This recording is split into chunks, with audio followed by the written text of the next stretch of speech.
কোনোদিন কাবাগরের সামনে গেলে বা কোন আত্মীয় স্বজন গেলে বলবেন, কাবাগর দেখার সাথে সাথে প্রথম যখন কালো অংশটা চোখে পড়বে, যখন আপনি মসজিদে হেরমের গেট দিয়ে ঢুকবেন, যখন ওই Fahad gate, King Fahad gate আছে, যখন ঢুকবেন অনেক দূর থেকে কালো কালো কাবাগরের একটু একটু দৃশ্য ভেসে উঠবে চোখের সামনে।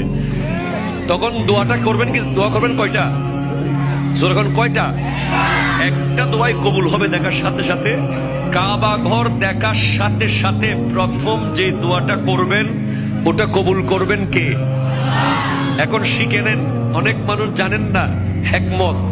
আপনি একটা দোয়া করবেন, একটাই শেষ, একটা সুযোগ পাবেন আপনি, কিন্তু আপনি এমন এক দোয়া করবেন যেন যতদিন ওখানে থাকেন প্রত্যেক দোয়া কবুল হয়ে যায়। এই হিকমতি দোয়াটা শিখে নেন। আপনি বলবেন, আল্লাহ আমি 10, 12, 15 যতদিন এখানে থাকবো